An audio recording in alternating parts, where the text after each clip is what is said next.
Prologue.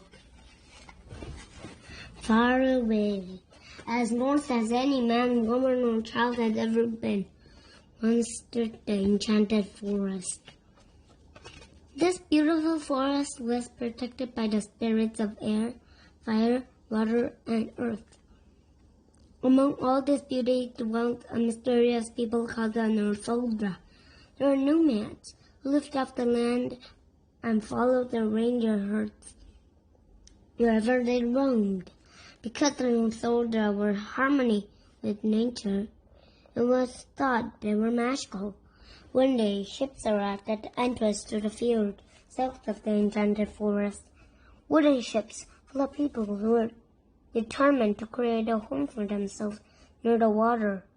Soon the kingdom of Arendelle came to be, and a magnificent castle was built for the royal family. The newcomers were welcomed by Northuldra's ruler, waiting with their king on a cliff as the sun set. The leaders' families shook hands, and the meeting was seen by others in hazy silhouette as they cast great shadows across the land. To demonstrate the goodwill and friendship, the Arendellians built a mighty dam in the enchanted forest. They placed it on the river that flowed into the Aren Fjord, the deep blue body of water upon which Arendelle Castle had been built. The dam connected all the lands and made it easier for the Northuldra and the reindeer to roam. King Runard, the leader of Arendelle, offered it to the Northuldra as a symbol of peace and cooperation between the two groups. When the dam was complete, the Arendellians threw a great celebration. Northuldra from all over the land gathered at the base of the dam to mingle and feast with the Arendellians. For Prince Agnar, the young son of King Runard, was the furthest from home he had ever been. His eyes danced with wonder and excitement until his father noticed.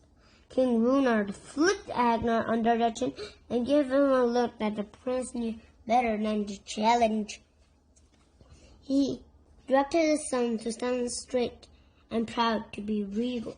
Remember, Agnar, you represent Arendelle. Agnar obeyed, as the king knew he would. And my Lieutenant Matthias, his father advised, motioning to a young man in uniform. Matthias stood at attention as the king walked away with his guards. The lieutenant knew the disappointment in Agnar's eyes. It wasn't just that King Runard had wanted him to act royally like a diplomat instead of a boy. It was also that he had left Agnar behind, went from the talk with the elders under Northuldra reader. But Matthias knew exactly what to do. He stepped up beside Agnar and mused. You're getting taller, stop that. He nudged the young prince with his elbow. Agnar smiled and gave him a jab at. I'm just kidding. Come on, let's go. The two interlocked arms, jockeying for position, a friendly wrestling match. Their way down to the festivities. At the heart of the celebration, Northuldra and the Arendellians intermingled, eating and drinking, talking and laughing as if they were the very best friends. The Northuldra even put on a show, demonstrating tricks on the backs of the reindeer, but something deeper in the forest caught Agnar's eye. It was so amazing, he couldn't possibly have been real. He thought he saw a silhouette of a girl about his age, spinning up and down the air as she twirled with the leaves in the wind. She wasn't dangling from trees or clinging to vines, but somehow she floated as if she weighed nothing. Mesmerized, Agnar moved towards her. It was only after he heard the clashing of swords, shields, and staffs that the trance he seemed to have been and was broken. He turned and saw that his people were being attacked.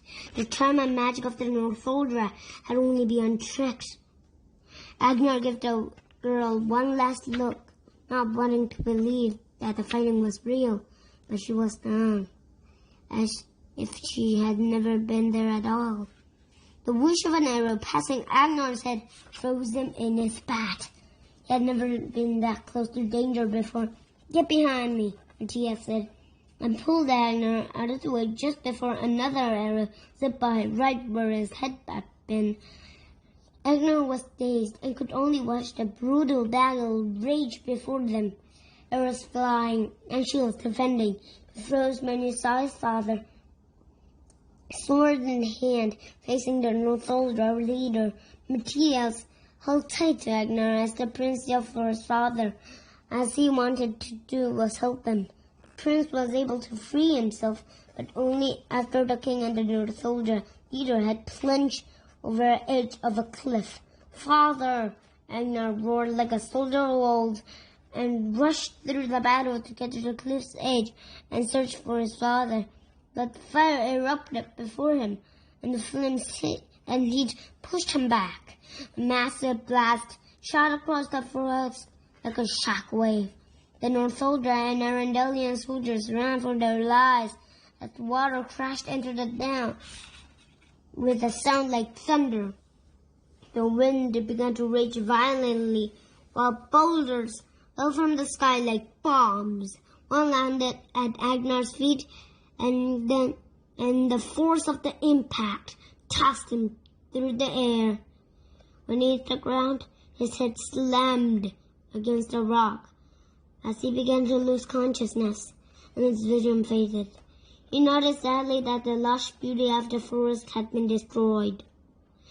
At the same time, he heard a haunting voice, like someone overcome with the grief of centuries, wailing an eerie melody. Agnar had never experienced anything like it before.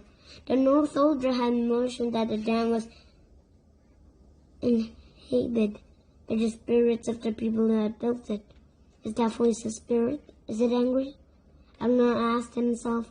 Somehow, the prince was moved out of the forest by chaos, an unseen force that floated him through the air, while the chaos continued beneath him, and the deafening roar fell silent as the angry spirit stopped raging, and a mist as thick and impenetrable as stone enveloped the forest, locking some people in and others out.